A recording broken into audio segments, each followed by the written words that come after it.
Hey everyone, I'm Joe and today it's time for me to do my August reading wrap up part 1. This is everything I read from the 1st of August to the 15th of August. In total, I read 7 full-length novels, 2 novellas and a pile of short stories. I'm not going to talk about these short stories in this wrap up, I never do, because I do a monthly live show with Rachel, known as Culinary on BookTube, where I talk about the favourite and best short stories that we've read recently over the past month. I will link her channel, Rachel's, in the description box below. So now on to the books. The first 3 are the Bridge Trilogy by William Gibson. This comprises of Virtual Light,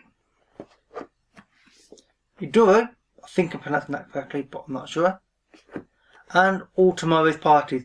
These are the Penguin editions and they match the Blue Ant Trilogy, which I have over my right shoulder just there.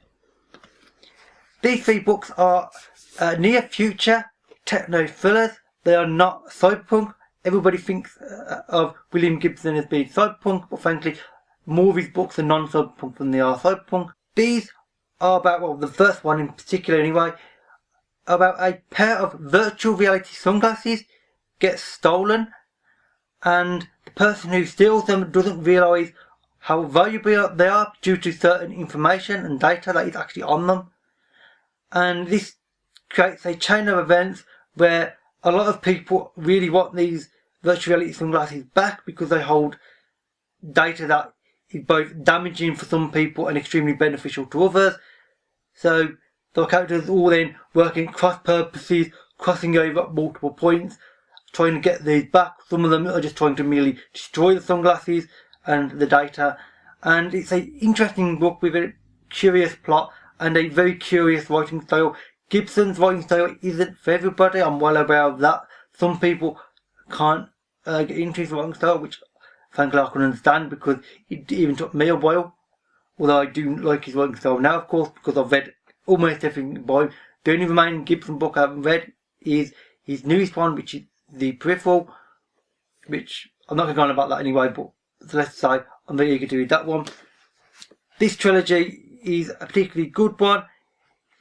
The overall plot is vaguely related between the 3 books, but you could almost read each book individually. The third one could be a bit tricky without the first 2, but the second one could certainly be read without the first, frankly. But I would recommend these, especially if you're a fan of Gibson, because they are very interesting and very well written. The next 2 things that I've read are a pair of novellas, and those are Pinnacle Demon and Penric and the Shaman, both by Lois, McMaster, Bujold. These 2 novellas are set in the world of the 5 gods, which Bujold has previously written a trilogy in, the first of which is called The Curse of Chalion, which I haven't read, and indeed these 2 novellas are the first 2 Bujold books I have ever read, but they definitely won't be my last because I frankly love these 2 novellas. They will probably be my favourite 2 novellas of the entire year. In fact, in the first one, Penric's Demon, it is a very simple tale but a very well written one, where Penric is a young guy. He's on the road one day and a situation occurs, let's say, I'm not going to give details because of spoilers, and essentially he ends up with the spirit of a demon inside him essentially. This gives him magical powers, as well as obviously the demon as well, because he can talk to it, and indeed all the other people that the demon inhabited over the year are now part of that demon.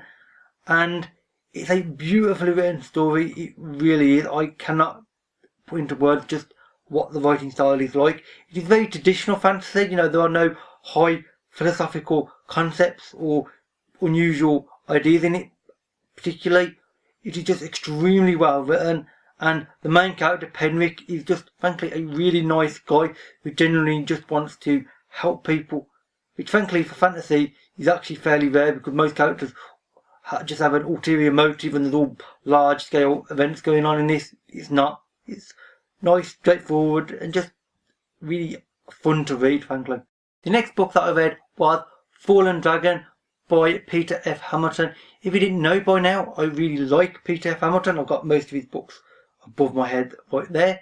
This is a standalone novel. It is not related to his 2 other big worlds that he's created. in this one, it is about a guy called Lawrence Newton. At the start of the book, it starts out off with him as a child and as a teenager, and a little bit of backstory and build up, and then it switches forward almost 20 years. 20 is a full-grown man, and he's now run off basically years ago to join the military.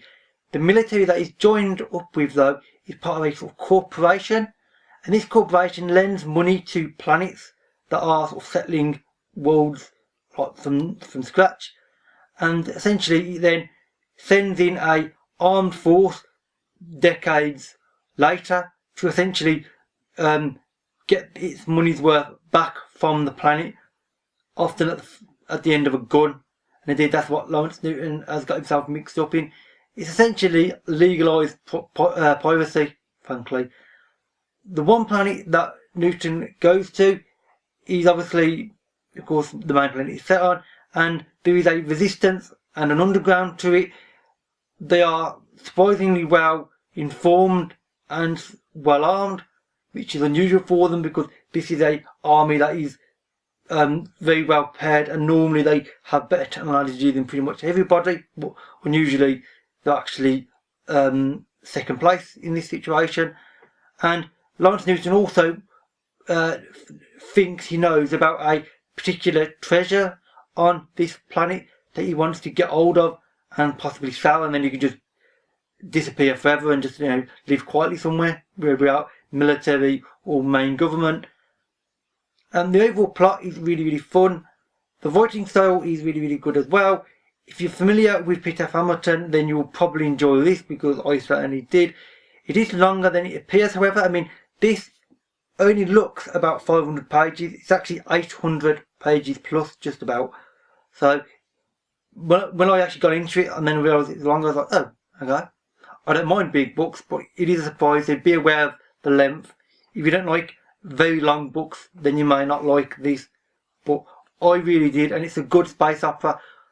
Probably not the best one to start with, however, due to the complexity and the sheer size of the book.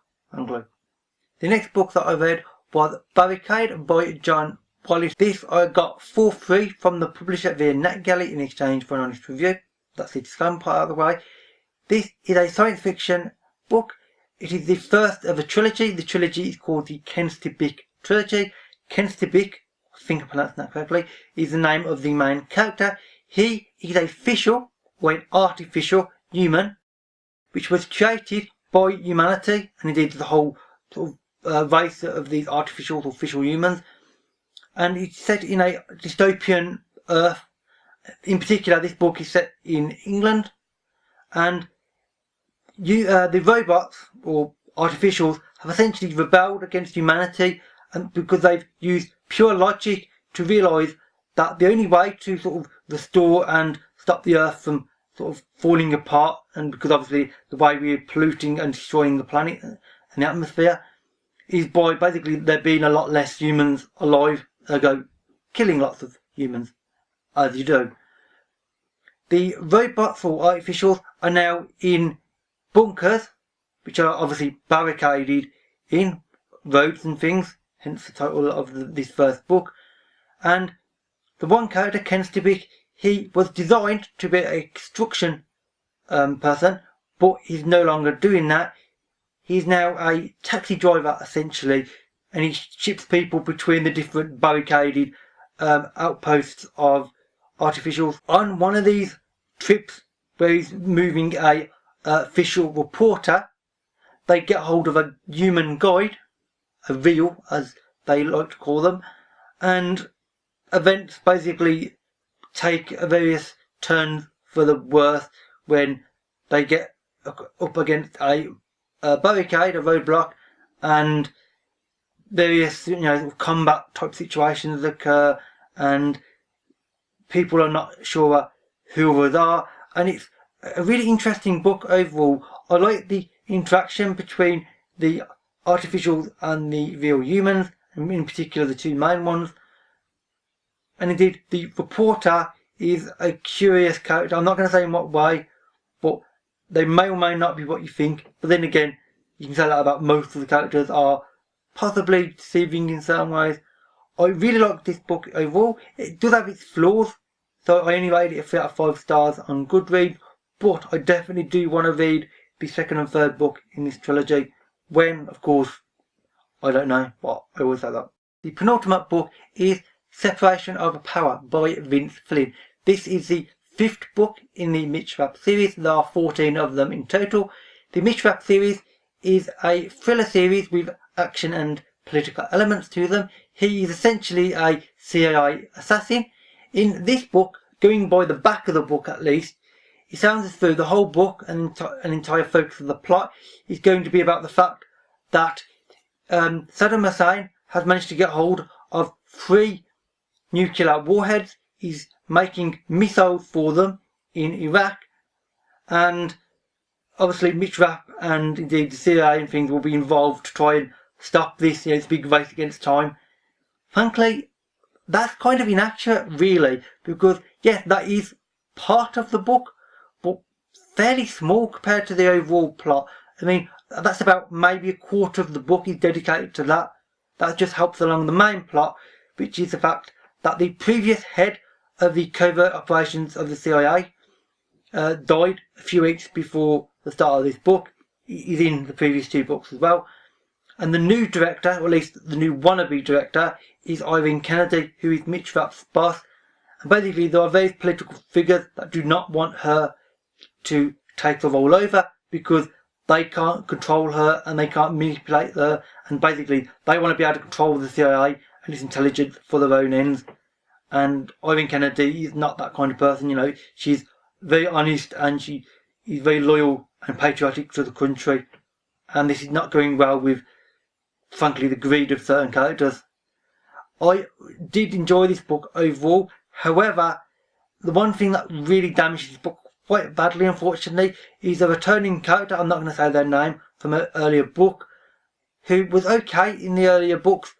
In this book, however, they are extremely annoying. Frankly, you're hoping that somebody will assassinate this character. That's how annoying they are. And it damages the book almost to the point of me classing it below a 3. I mean, this actually got a 3 out of 5 stars, which is the lowest yet of any of the Mishap books. Purely for one character though, which is unfortunate and unusual. And finally, the last book that I read was Children of the Different by S.C. Flynn. This Flynn isn't related to the other Flynn far than where. Just so happened that I read 2 books, both by authors whose name was Flynn. Anyway, this is a YA or young adult science fiction dystopian. If you know me by now, then you will know that normally any book that qualifies under that category, YA science fiction dystopian, would normally be a disaster for me, because normally I always thought previously that they were poorly written, terrible character development, useless worlds, well actually so bad that they're normally laughable, and frankly I really disliked them. However, Children of the Different is indeed different because it is the first book under YA science fiction dystopian that I've actually enjoyed, and for that reason alone it's quite a standout for me personally. I'm not going to talk about the plot of the book because there's quite a bit to it, and indeed I've done a Goodreads written review as well, which I'll link in the description box below. But suffice to say, the characters are really well developed, and they work in a way that is different from any kind of normal young adult dystopian. Their personalities don't fit perfectly with the world like a lot of other very popular YA dystopians do. The world that it's set in is Western Australia, which is extremely unusual. Actually, I don't think I've ever read another book set in Western Australia. And normally, anything involving Australia, obviously I'm thinking of Mad Max here, but anything else, frankly, always tends to focus on the climate of Australia, the sun and how hot it is and lack of water, and also the various dangerous creatures that Australia has. This book doesn't do that for a change. Instead, it just talks about the country side as it is. It's the 2 young, sort of early teenage children, 2 twins, making a journey across the country after a dystopian world, and they have a very particular ability, kind of a sort of a dreaming type ability, and they see this world through their eyes, but you also see through SC Flynn's eyes, because he was born and indeed was raised in Australia. So you're seeing the Australia, how he thinks of it, and frankly it was really nice to see. And actually, if nothing else, it's really nice to read for that reason, because it's just a beautiful land and a beautiful journey through Western Australia, and frankly I rate it really highly because of that and many other reasons. So with that said, that's everything I've read over the last 2 weeks. I've read a nice varied selection of books, some good, some merely mediocre, which is pretty much par for the course. If you've read any of these, then please let me know and we can have a conversation about them. As always, all the links for my review to Rachel's channel, and indeed all my social media links, can be found in the description box below, as they always are. And with that, that is it for this video. So thank you for watching, and I'll see you another day. Bye for now.